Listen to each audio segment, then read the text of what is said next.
where we're just slowing down, just slowing down. Hi, everybody. Welcome back to a new episode of Dare to be Fearless. I have been in London for 8 months now, and I talk a lot about how business here has been quite different than the US. One of the reasons that I came here was to try and understand the UK market, but also build more of a client base for a lot of the consulting that I had already been doing in the US. And it's been quite fascinating. And last week, I was actually at an event with KPMG, which many of you may know. That's a very massive consulting company. And I was connected to somebody who works at KPMG during London Tech Week. I was totally unaware that KPMG has this whole program for entrepreneurs called Emerging Giants. So if you are tuning in and have a startup, you can actually submit to essentially be on, I think it's a program that they do or some large channel where they essentially take on certain startups to help and assist with. So I've sent it to a few friends of mine, but there was a panel, and on the panel, I think there was maybe 5 or 6 people. Now, I don't know if I had walked away or what, but I missed all of the introductions of who was on the panel. But somebody was talking, and everything he said, I just was like, this guy is so smart. Everyone else was smart, but like Oliver just seemed to be like a little extra smart. So afterwards, I went up to him and was like, I don't know who you are or what you do, but everything you said is so fucking smart. So afterwards, I Googled him and looked him up on LinkedIn, and he's the co founder of a very well known marketing agency in the UK, but they also have worked with many just worldwide known brands, and it's called Flight Stories. So I'm super excited to have him here today. I would love for you to kind of start from the beginning, because even when you were talking, now originally when I heard words like marketing and sales and startups, etc., everyone uses those words. Like they're such buzzwords. So when I actually looked you up and I was like, oh, like you actually you've done it. You really made it in the world of this company. And I think even 6 million had said in like a press release, you guys, I think, have generated, or like the first year that it was in business, which is phenomenal. So how did this begin? Okay, firstly, I'm super flattered. I was joined on a panel by some extremely smart people. I actually feel I was the dumbest person on the panel, Really? being honest. Oh yes, that there was some high pedigree of very smart engineers. But there is a place for people that are curious, that Yeah. try and articulate smart people's ideas in a more concise way. My journey is a really interesting one. So I am a failed indie rocker. I started my career as a musician. So creative endeavors was my first pursuit. Went to university when I failed there, studied music and promotion was an introduction for me into marketing, PR. It was kind of a set of modules that showed me a new world. And I thought, oh, I really like this. And what I loved about marketing was, and sales more broadly, marketing for me was the intersection between understanding people, psychology, and business. And I found that fascinating. I went on to do 4 years at a large media owner in a media career. Then I joined a startup, and that was a bit of a rocket ship. It took me all around the world. The company went public. I lived in the US for 5 years. And then 3 years ago, I started a new company called Flight Story with my co founder. And Flight Story was a reflection of probably the last decade of things that we were really proud of, our reflections, and also where we see opportunity. And one of the interesting things, if I look over the last sort of 6, 7 years of my career, I've been a benefactor of the world changing. And change presents a lot of opportunity. And when anything changes, people get that natural cognitive dissonance. You don't like it. It doesn't feel good. You resist it. You ignore it. That's what the natural reaction is to do when things change. I've had a belief that if you lean into change, you have an advantage over many other people. And that was the starting premise of Flight Story. And over the last 3 years, we've grown the business. We employ about 120 people now. We launched in the US about a year and a half ago. So we're delusionally ambitious, and there are 3 parts to the broader business, which is we do marketing services, we do media, and we have an investment fund as well. How did you meet Steven? Because for those who don't know, he hosts a very successful podcast called Diary of a CEO, which in the UK is the number one, I think, business podcast. Yeah, it's the #1 podcast in Europe. Oh, okay, amazing. Yeah. How did you guys meet? We met off the back of me sharing a LinkedIn message of all places I think about 9 years ago. I sent him a message after seeing his TED talk and said, I'm very inspired by what you're doing. Keep it up. That was it. I didn't actually have any intent. It was fully serendipitous. And he turned to me and said, Hey, we're looking for people. I see you work in marketing. Would you like to join us? Or would you like to meet? And met him, met his business partner, met the kind of founding team. And I was just inspired. It was a very different type of business. I'd worked in a large corporation for 4 years. Um, very blessed to be well trained, mentored, learned a lot, had fun. But this place was different. And that was kind of enough of a push for me to then join a startup and begin that journey. I always say if people can cold outreach or email someone 5 times minimum a week, the opportunities are just endless. But okay, so growing up, you were into music. Mm-hmm. And so were you kind of the weird kid, the nerdy kid, the popular kid? I, I hope I wasn't the weird kid. Okay. We I feel all, like being weird is so good though. So I don't mean yeah. that in a bad way. No. But it's the self-image, No. right? I was actually a sporty kid, so yeah, I had a good upbringing. A lot of friends. Siblings? Blessed. I have an older brother, Okay. which is always competitive. When you have an older brother, you're always competing. He was better than me at everything. So from a young age, you're always competing. I was very invested in soccer, as you guys would say. I did boxing, so I was very competitive at a young age. And actually, my mother's a choreographer, and she was a little more creative, so she would take me to drum lessons. So that was my pursuit into music when I failed at trying to be a football player. So post failing at that, were there moments where you were like, okay, I still want to do something different? Like I don't want to go for the rest of my life and work a 9 to 5? Um, you know what? If I had no idea I would end up where I am today. It's really been a series of good fortune, a lot of hard work, um, and a lot of focus on the thing I'm doing currently. So when I was pursuing football, I was very focused. That's all I wanted to do. When that finished and I pursued music, that's all I did. I was obsessed. And then you have that kind of period where there's a certain age where you're really having to think, and every decision you make feels very consequential. You think, am I going to take this career path? Am I going to spend 3 years learning this thing to then go do a career doing this, or this? I mean, it always feels very consequential. And what I've come to learn is um, through that process, I didn't have any idea what the next step entailed. What I did do is I pursued a version of mastery. I tried to just get very good at my craft, whatever that craft was. And through that process, I think you learn to love, you find passion for the things that you do. And then passion's obviously the fuel to, propel you to do objectively good things. It seems like there was an age then when you started thinking more about, was there a certain age where you started thinking more strategically about certain things that you wanted to do in your life versus just throwing yourself into them? Yeah, so I think two things can be true. There's kind of that internal dialogue that wants to go try a million things and has big aspirations and big dreams.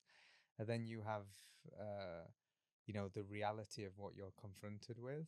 And actually, one of the things that I probably reflect, and I've leaned into that almost delusional voice, despite your Yeah. circumstances, despite what you're doing at the time. There was never a part of me that didn't believe, oh, it's going to be very successful. And particularly when you start a business or you pursue anything where the chances of you succeeding are very low. You have to be an optimist. It's actually a Chomsky quote, which is, um, "It's optimism is what's the quote? The basic premise is optimism and pessimism. They're kind of both self-fulfilling. So you may as well try and be optimistic. It's better, pursuit in life. So I've always held that. If you're not optimistic, it's kind of like, what do you have, right? Because in a sense, you kind of lose hope about potential success or the future. Yeah, and like success changes. You know, if I looked at my life today versus what I thought it was going to be a few years ago, I go, wow, this is amazing. Then my version of success changes every single time. Yeah. So I realized that some of my foundational principles have always been trying to master or consistently learn, improve, learn about whatever it is I'm doing. And through different stages, what started as more kind of all the things you learn from doing sports, whether that's team building, whether that's taking losses, whether that's competitive drive, all of those things, resilience, those kind of character qualities you learn from sports. I then went through a musical career, which is obviously a lot more of a creative pursuit. Consider that. And I think through that process, you steal a piece of all those experiences. And then when I went into a corporate environment, I was able to learn the structure and the governance, and I was very well trained.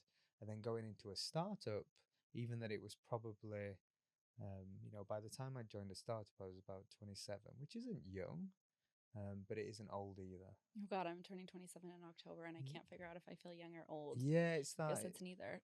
It's that phase where again you have this impending sense of pressure that you put on Doom. It's like yourself. I don't know. It's like an Yeah, undeniable. like, I am don't I know. where I I want to know. be? I feel like I've experienced a lot. I'm probably a little clearer on who I am, what I like, Yeah. what I don't. You're going through all those phases. What I will say is that was probably the moment for me where I really started to hone in and start to focus. I've been very broad, and each of these phases I've gone through have been probably 4 or 5 year chapters. What are you? 32? No, 35 this year. 35. Okay. Yeah. When's your birthday? Soon, Okay. soon, August. August. Which Yes. day? My sister's birthday is in August. 15th. It's a good month. I think hers is this like the 14th or the 16th. Okay. Probably should figure that out. I tweeted the other day something about hard luck versus hard work. Yeah. Not hard luck versus hard work. And I Mhm. was curious to see the responses because I always go back and forth with this. I mean, I see a lot of people en masse, especially in this world of social media, all of these followers, right? They become incredibly famous. And it seems like a lot of it has to do with luck. Some of the people who I've seen where this viralness Mhm. happens, and then I see other people that have this crazy hard work ethic and they never see that success, Mhm. right? So what do you think about hard work versus luck? How much of that has played a part either in your Mhm. success? I think undeniably luck plays a role in your life, and you can start anywhere. I think if you're born in a Western country with an education system, with a rule of law, with opportunities, you are very blessed. On the world stage, you are very blessed. That is luck. If you're able-bodied, you're very blessed. So, luck definitely plays a role. Working hard undoubtedly plays a role in your life. But what I've come to learn is what you work hard at is usually more consequential in deciding what outcomes you have. You can be the hardest working barista in the world. You can do, 16, 18-hour days being a barista, but your economic outcomes are going to be limited.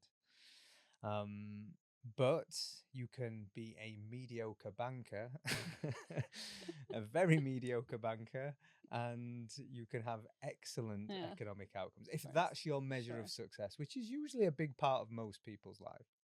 Where luck comes in, one of the, I suppose the phrase, my turn of phrase when I think about luck is if you typically do the right things, luck works with you as opposed to against you. Hmm. So luck undoubtedly plays a role in your outcomes. However, hard work is a multiplier, but the most important thing is what you work hard at.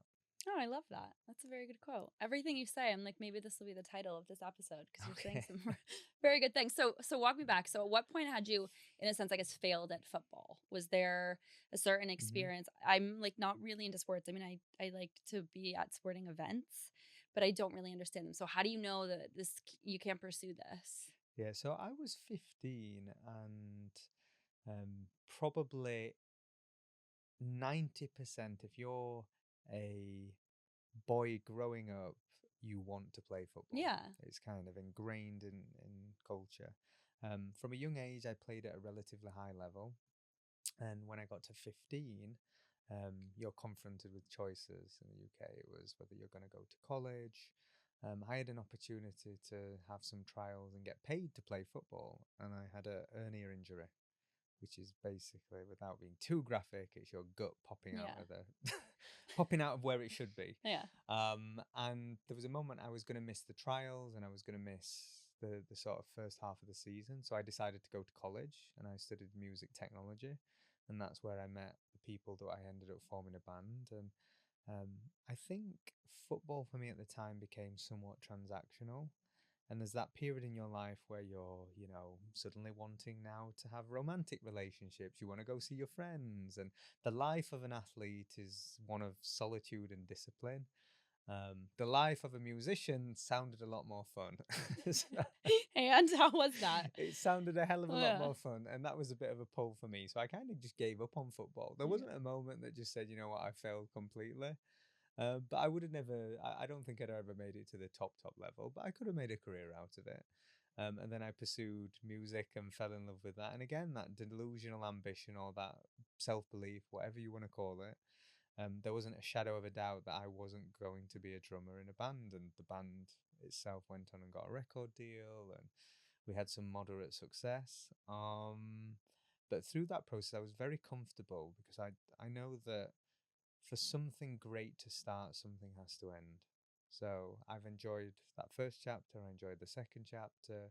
Going back to study, I love learning. So going back to university, there are a lot of entrepreneurs that are anti-university, and I get it.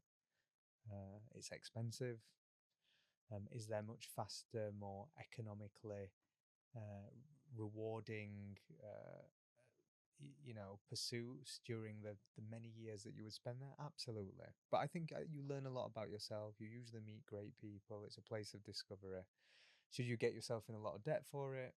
Who knows? But it was a rewarding experience for me, and it introduced me to what ended up being, the career that I've had for the last decade. So I'm very grateful. Although I studied by large music, was kind of completely unrelated. I'm very grateful for those experiences. Do you look back on giving up on football and have any regrets? If you had just Oh, given when it the a little World bit. Cup's on, Yeah. absolutely. You see England get to the final, and I'm like, That could have been me. maybe. But there's this Yeah. delusional part of me that thinks maybe at 35, if I just picked it back up, You could. Why I not? might get the call Yeah. up. Yeah. Nothing. It's never too late, right? Probably for football, but Yeah. there's part of me that still maybe believes that internally. So with the music and then the Yes. football, I mean, your parents, like how much or did they not care about your success at a certain age, right? Because a lot of people Mhm. don't want to pursue entrepreneurship because they're scared of what their family will think, or they're scared of what like their significant other will think if it doesn't work out. But it seems like you've always kind of strayed against the traditional molds. You're very blessed. My parents have only just do what you enjoy doing, what you pursue. Anything, you know, mastery. Pursue just being really good at your thing. Try For lots of things, yeah. learn what you like, figure out what you're good at. That's always been their advice. So I was lucky. If someone's listening to this and has the Mhm. opposite, like their parents, they really want to pursue something entrepreneurial, maybe 18, 19, 20, and their parents are super hard on them for not doing that, what would you suggest? I think you should listen to your parents to a degree, but you kind of know yourself. You should look at your parents' life and say, is that the life I want to live? If the answer to that is yes, then maybe you should listen. If the answer to that is no, probably ignore them, right? Yeah. Yeah, when you say it like that. Even if they're funding your college. I mean, all these college kids, I didn't go, but I didn't have the money to go. Like I would have gone. Yeah. I actually love what you say about that because I think this day and age, and when you look at even on when I go on like Twitter or X, and I follow a lot of guys in tech and their thoughts on startup and just that grind and the hustle culture, and college almost seems so unnecessary nowadays, but Mm. it's also such a place where people go and find who they are and you make Mm. friends and connections. Yeah, you don't need college to learn. You can go on YouTube and you've got humanities knowledge at your fingertips. You don't need today an institution to provide you learning opportunities. In a lot of careers, you don't need a piece of paper anymore to get opportunity. The world isn't gate kept in the way that it once was. But through meeting lots of like-minded people that are on a similar journey of discovering who they are, who they want to be, you'll have some of your best experiences. And I'm a big believer in just being in new rooms. That doesn't have to be college, just being in different environments. We spend so much of our times today behind screens. Mm-hmm. Go in a room, meet people, say hello to people. You never know. Some of my best opportunities have always come just seemingly randomly. And it's always started with me saying yes to something I probably shouldn't. Even in the last 3 years, I have many people ask just random, hey, I'd love to grab a coffee. And I get it. And people are looking for opportunities or want to ask questions or things of that nature. I'm a bit of a people pleaser, and I say yes to way too many things. Because every time you say yes to those 15 minutes, you're giving up an hour to something else that's really important to you. So I've said yes to way too many things, but there's this strange irony that I've said yes to a few things and it's really then sent my life in a new path or a new trajectory, or it's opened up my eyes, or there's a connection being made that has ended up playing a role in later on in life. So I'm a big believer in your early 20s. Say yes to as many things as possible. Then you start to say no to more things and be a bit more intentional. But early, just yes, everything. So those early days of Mm-hmm. the young you or post university, do you remember any times where you either really just didn't do well at something and it kind of made you rethink what you were doing at the time, or being rejected in any area of your life where it also kind of got you down and made you not want to kind of keep going with the potential success you could have as a founder? Um, oh, many losses. Give me like Just maybe a few of the best. taking L's left, right, and center. So I think when I was younger, my dad is Bulgarian, and he had a much harder life than I did, very hard life growing up. And he used to say to me, which is an unusual thing to say to a 3-year-old, he would say, "You're mentally tough." Okay. He'd tell me I'm mentally tough.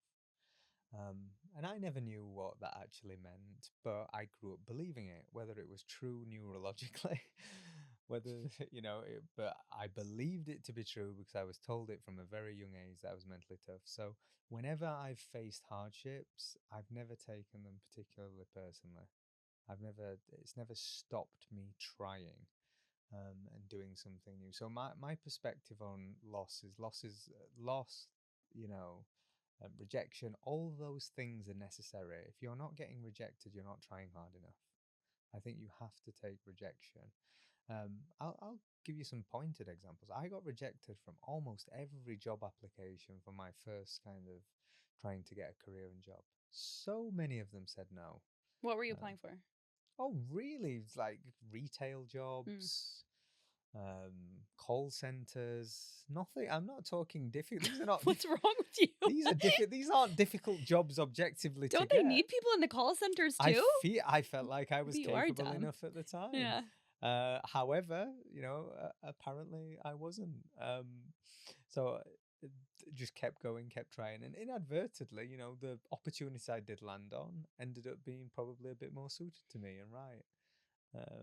So yeah, I've fast track a few years in your career. You take many losses in business. There are months that are really difficult. There are meteoric highs.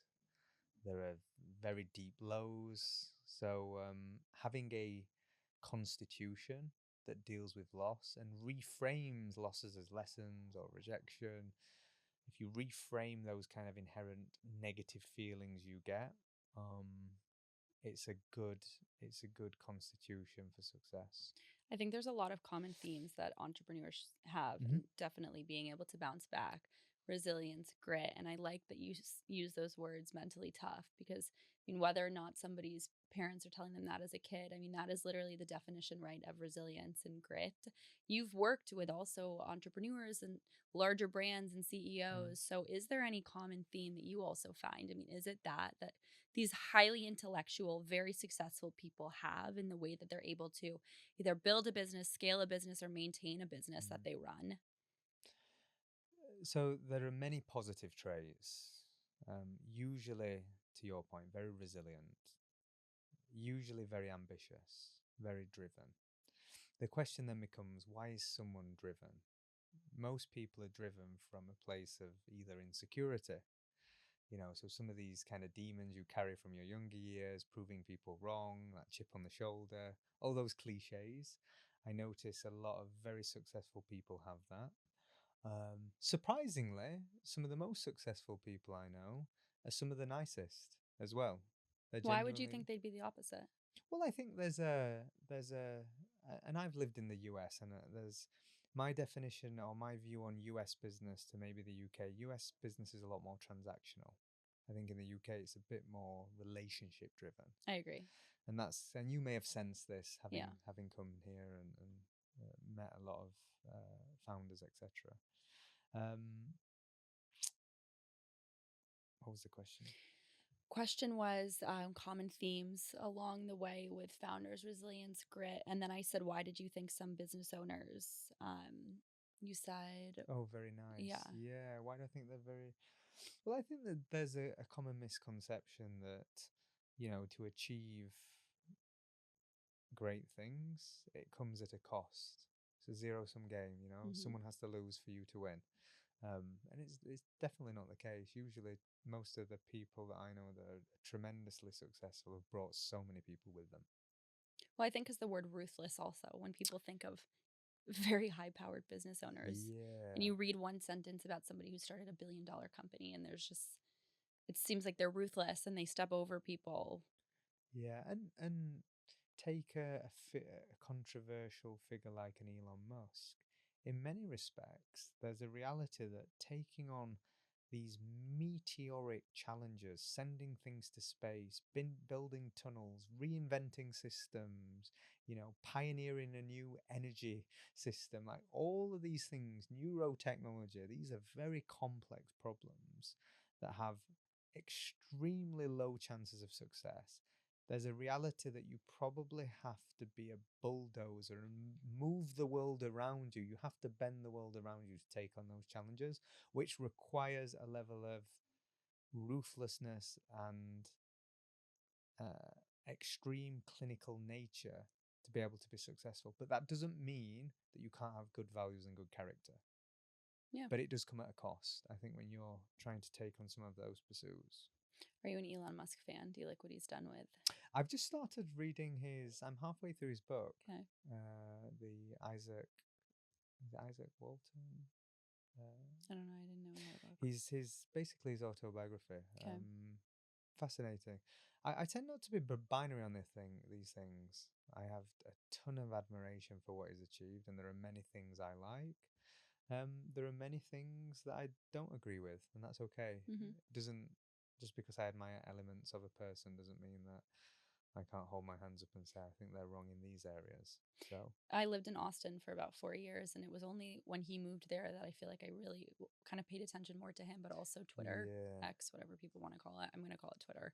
And I don't know why, but now I actually find it a really great place to engage with people and build a fan base in ways that you don't necessarily get through, say, LinkedIn or Instagram. It's also very tech heavy. So there's like a lot of SaaS founders and stuff on there. you're a fan of X, Yeah, love it. do you? Literally obsessed with it, actually. So I used to love I Twitter. followed you on it. Right, okay. Yeah, I don't think you follow. I You don't don't really post, though. I don't really yeah. Yeah. I used to love my X feed now is just the most salacious. It's just death, and it's just a cesspit of like violence and things. Yeah. So it's a real interesting place. So at what cost is showing the most extreme parts of humanity? I don't I know. agree. I agree. And I will say mine it's like a manic feed. I have no idea half the time what's going on. Okay. But the friends and stuff that I follow, and especially like the founders, I love what they post. I think when people do, I can't remember what is Alex Lieberman, who started the Morning Brew. Yeah. He actually has really great threads where you can basically, it's like a yeah. story. And so it's kind of my source of news. I don't Yeah. know why, but then again, like, I don't like reading Elon Musk tweets, but I can't get him off my news feed. I guess that's the pro of him being the founder of the company is Yeah. you can't, even if you block him, it still comes up first. Is that right? Yeah, he like still Okay. is always there and like not I, s- interested, not interested. I suppose if you own the I company, know that's you have to have I some know privileges, presents right? and it's always him. But then like the other things I really get. Plus I find that people are really engaging. I've gotten canceled now actually twice on Twitter for the most bizarre things that have happened. But then the people who reach out are always so smart and so kind. You said you've been Yeah, cancelled I twice. just got canceled like 48 hours ago. This tweet amassed like 2 million things. One time I had one amass 10 and that was actually really bad. Did you say something very I controversial? said I was with a 72-year-old woman on Yeah. Sunday who I was, and she said to me, "You can either have a house and kids or you can fly first class." I Yeah. meant it to be one run on, but I made a space and I said, "I want to fly first class." Right. And instead, you would never think. And all of a sudden, thousands of people are telling me to die. Like this dumb girl, she's going to be single for forever. Like Really? blew up on Instagram. People must have thought I meant I want to fly. I mean, I do want to fly first class. Yeah. Like I want to have, like anyone wants to have it Great. all, right? But they isolated that one thing. And it's like now popped up on all these like male heavy, like, like she's never going to get a guy with this mindset, dumb Okay. stuff. Bit incelly type mob. Yes, I will Okay. say there's a mob mentality on Twitter. That's everywhere though. The most extreme Bizarre. opinions. The world is so void of context. You know, one slip of a It's phrase, insane. and that's the problem with distilling kind of knowledge and ideas down to a few Yeah. characters. There is a challenge in that. The problem we have now is then, to your point, when there's sort of a negative storm that brews in an algorithm and you're distributed through just these hate mobs. That is not good when you consider how it impacts and influences political discourse, the things we learn. Your digital diets are effectively shaping how we all think. So the fact that they're so extreme, I don't think is a good thing. No, I think it's a huge negative thing. And I think there's no boundary. That's the thing, is it's very easy to, as you say, take something out of context. And that person is in no comparison protected, right? In the Mm. way that this, in theory, fake mob on the internet. So I mean, you work with these brands and stuff, these Mm. massive brands, but you personally on social media, I mean, I love your LinkedIn, but what's your overall mindset on it, on a personal level and on a business level? So I have a couple of thoughts. Number one, having distribution, having an audience is such an advantage in life. My number one bit of advice for younger people is gain some digital leverage. Digital leverage can be curator following, learn how to, whether that's faceless, cultivate an audience around a passion that you have, learn an AI application or tool better than all the incumbents and all your colleagues and all the people you know. And that will be an accelerator for opportunities and career progression. Very early on, it will give you many advantages. So I believe in digital leverage. When I think about my own personal use, um, I use mainly my social to do two things: to promote the companies or things I'm have an invested interest in, or to share ideas. And I love sharing ideas online for two reasons. Not that I like people just attacking me and trolling me and disagreeing with me. Do That's never people do that nice. a lot with you? Not a lot, because the great thing about LinkedIn, you can edit your post after. You know, if you have a blind spot and you say something like that, I can edit that. Now you look silly, troll comment. You're the silly It's one. like edited 20 seconds ago. Yeah. So someone said something to me once, and I was like, yeah, I completely missed that one. Edit, and then now I looked, and Yeah. now you look Yeah, silly. yeah, Thank you yeah. very much. Yeah. No, but the important thing is, I really value the feedback, because when you get feedback, whether positive or negative, a few things happen. You either reaffirms your own beliefs, gives you more conviction in what you've said, or it evolves or changes what you think. It's not a bad thing. Either's a win, right? So I tend to use social a lot to just articulate and try and formulate my own ideas and use the feedback loops that you get to crystallize them. So that's been important for me.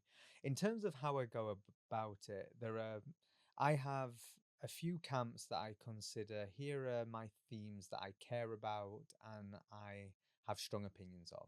And then I have this whole other camp of things that I maybe want to say in the world, but I just can't be bothered to do the delicate dance that's required to not offend or to, um, I don't care about them enough to give an opinion. Hmm. So there's this whole other camp of things I could speak on, but I just probably don't. Like what? Like in business or just in life? Business, ideas, Mm. politics. There are a number of things that I try and have a very simple mental model is, do I care?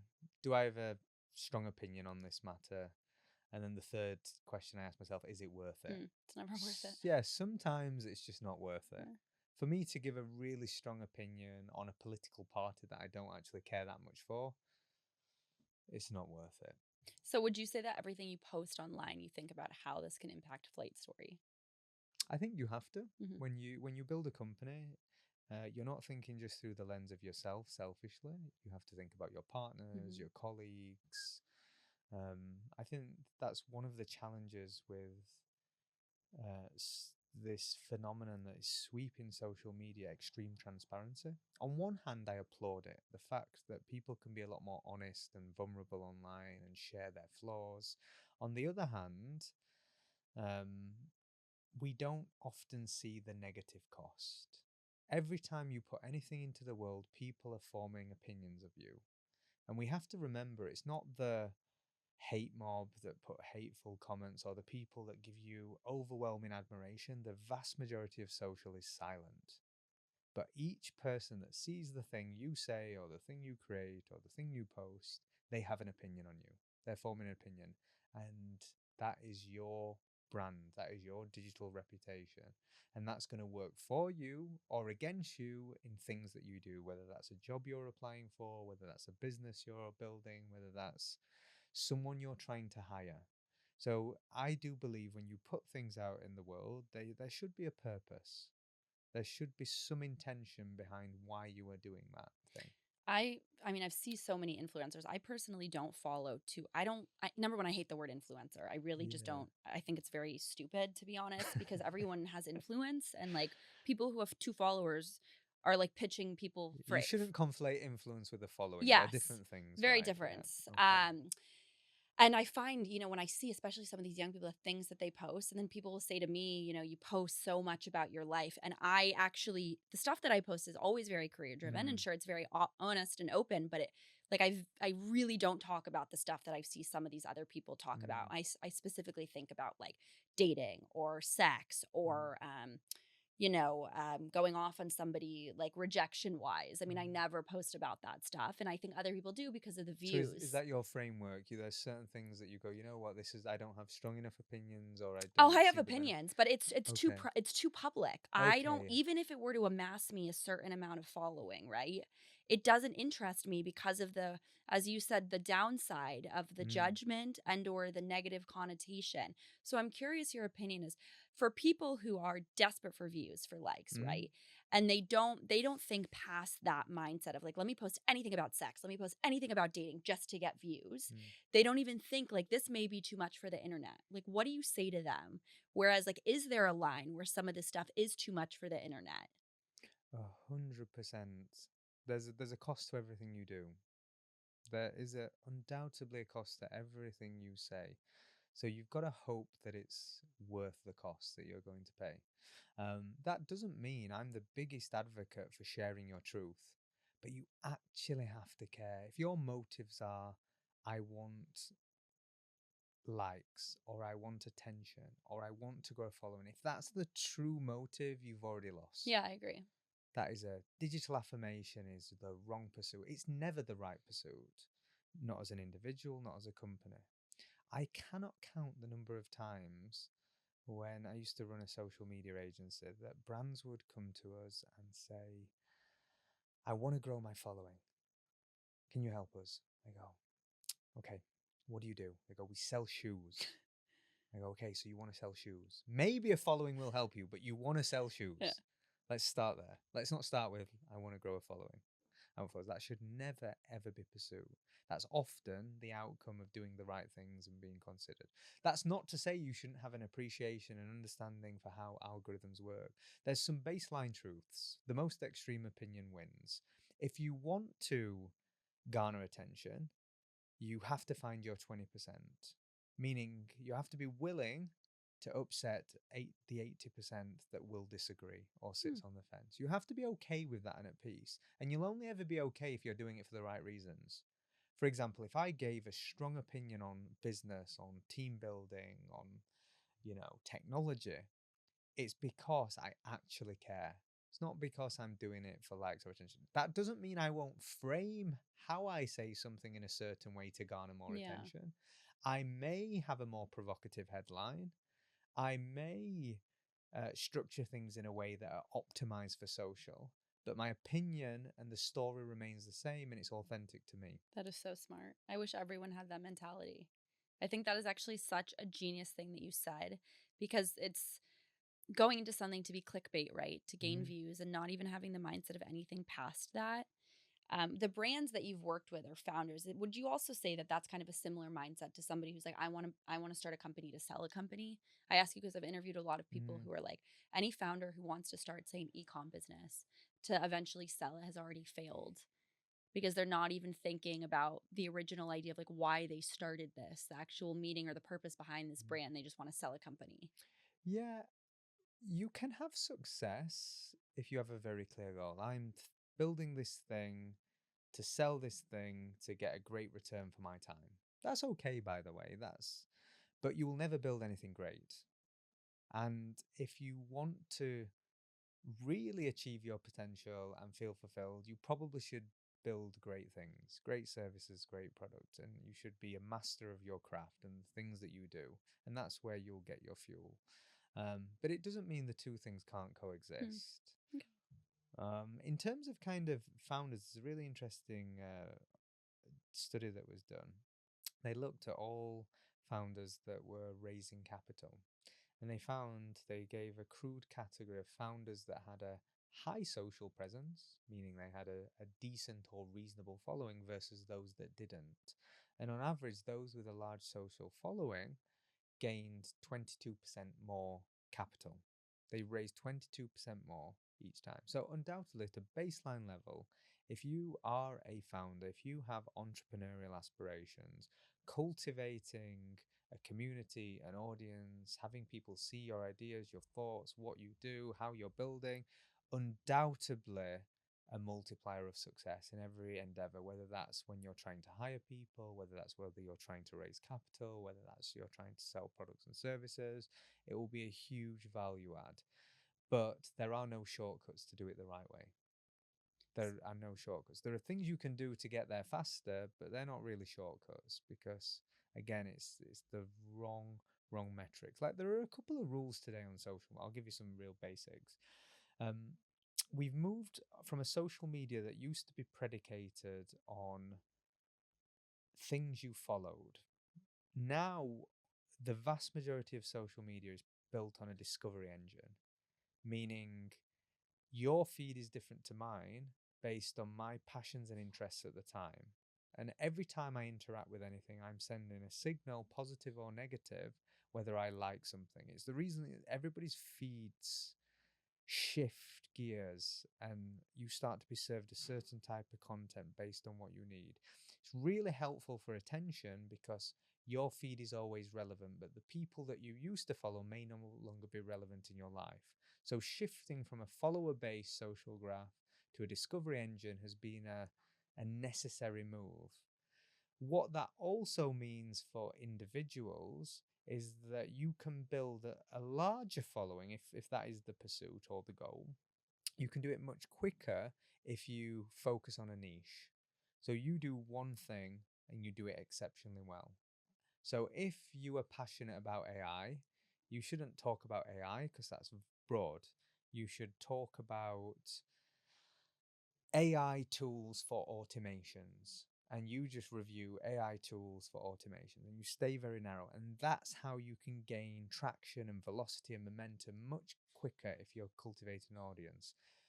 But you have a dilemma with that approach. We are all multifaceted. There's a playful side of you, there's a serious side of you, there's things that you care about that are serious, there are things that you care about that are silly. Because we're so multifaceted, if you want to share and express yourselves online, there's probably not one thing that you want to talk about. You want to talk about many things.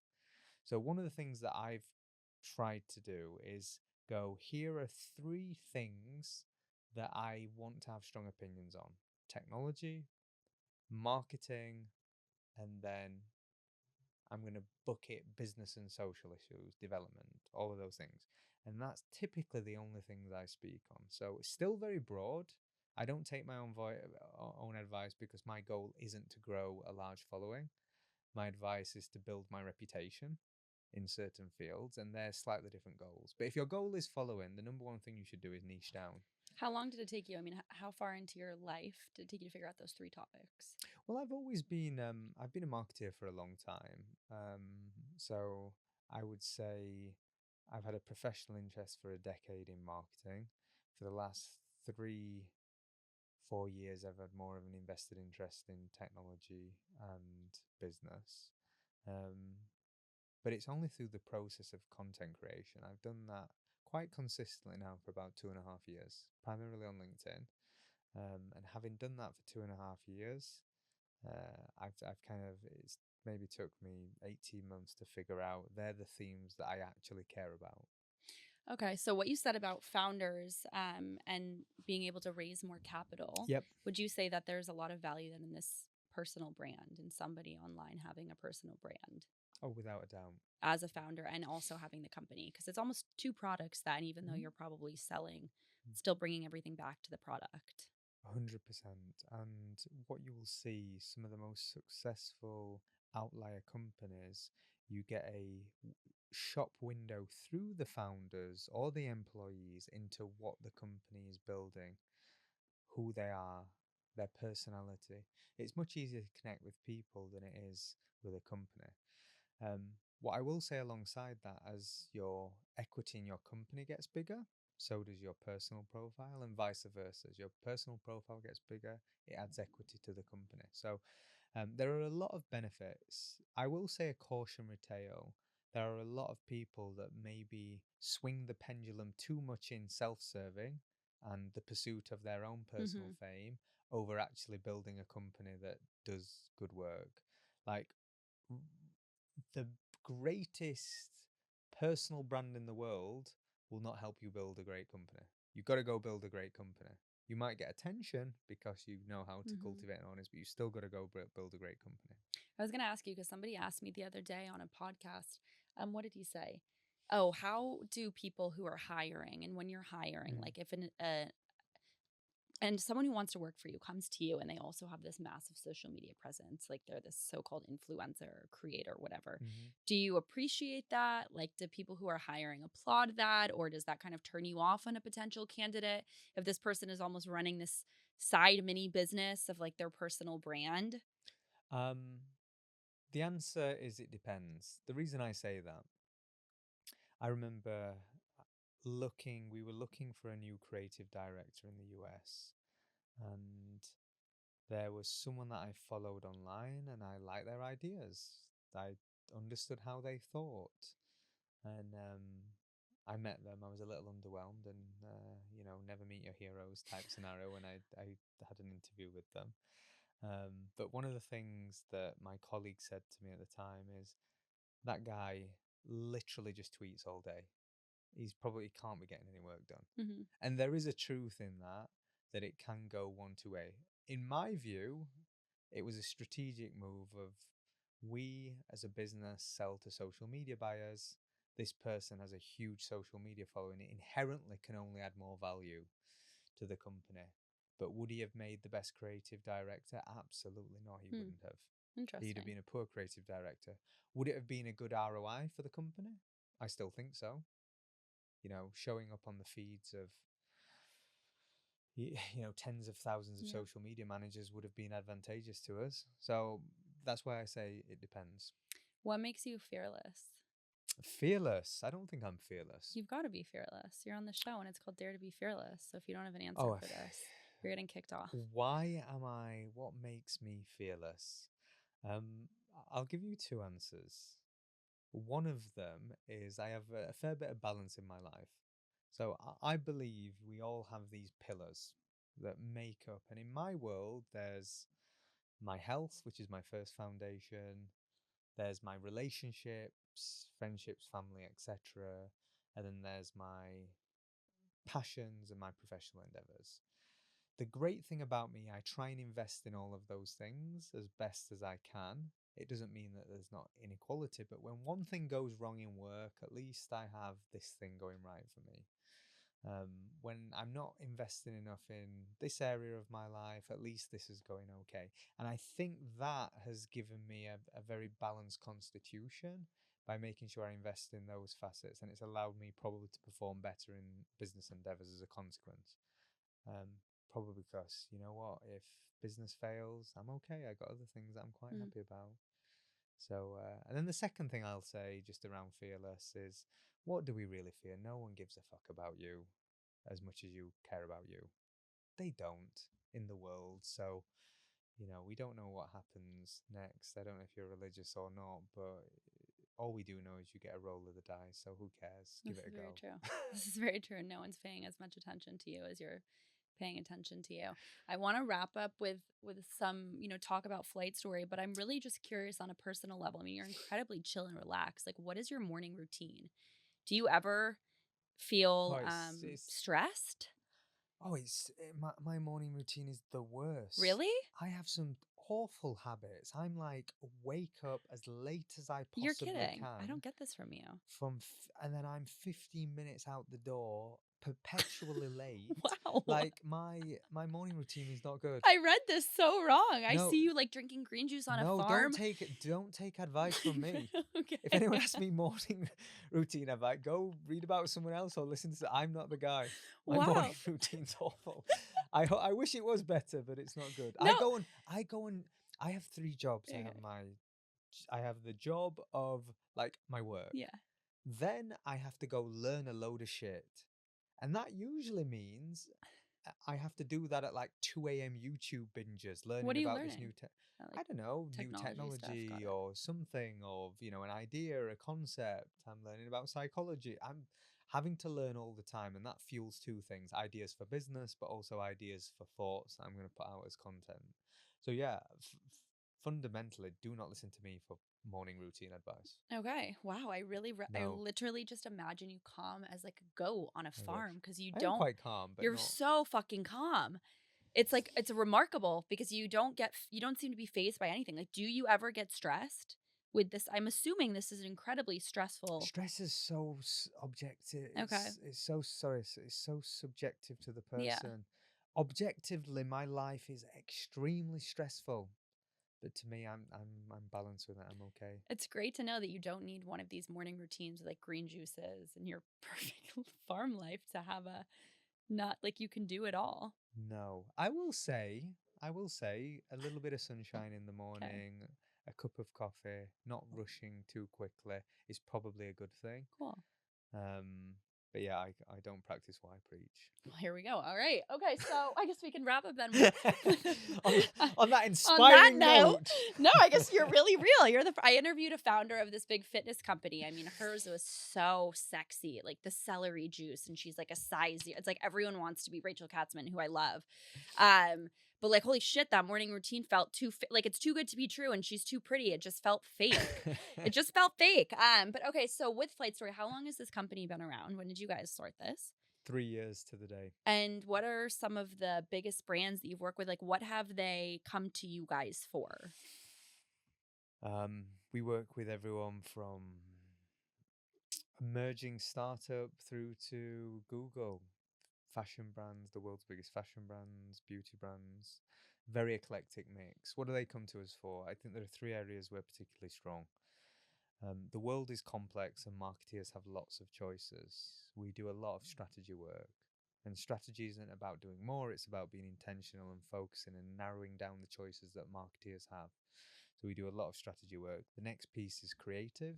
Creative is multifaceted, whether that's through comms, whether that's creative solutions for distribution, whether that's campaigns, ideas. We have an immensely creative team. And the third piece is we are obsessed with shiny new toys and technology.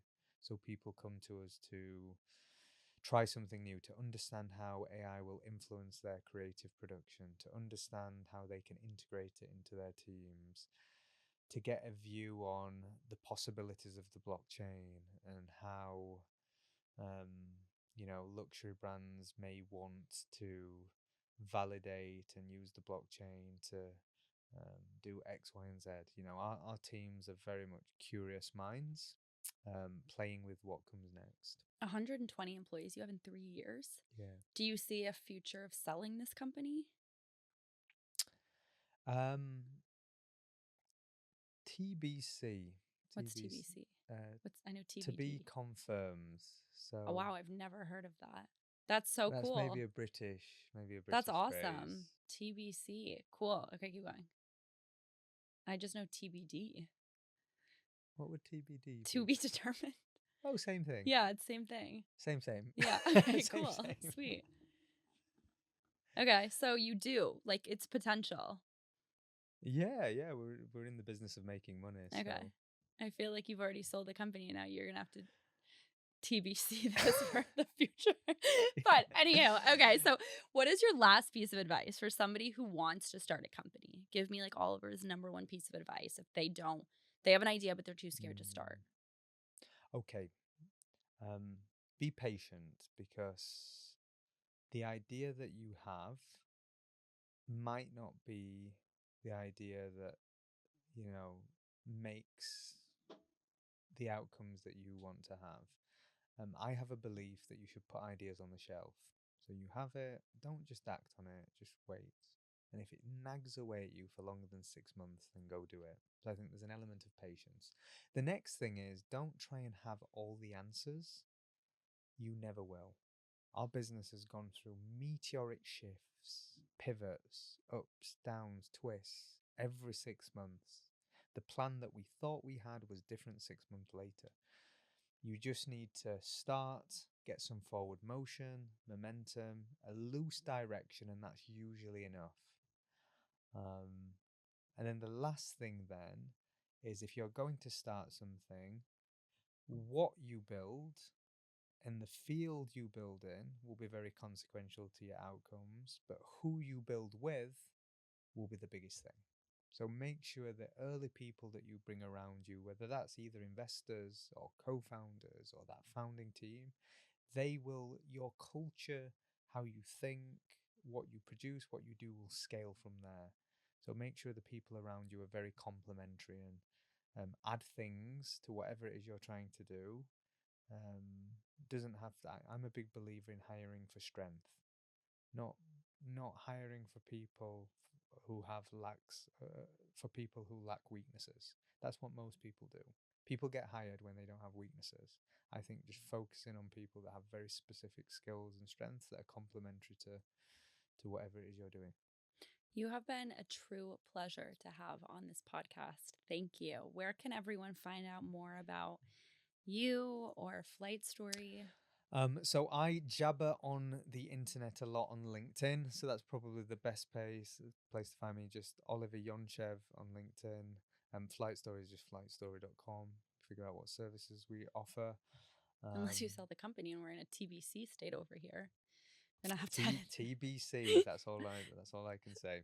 TBC. Okay, well, thank you. Thank you so much for all of this. Thank you to everyone who tuned in to this podcast. Head to the show notes to find out more about Oliver and Flight Story. And if you want to follow Dare to Be Fearless on social media, it's at Dare2 Be Fearless. And my social media is at Alexa_Curtis.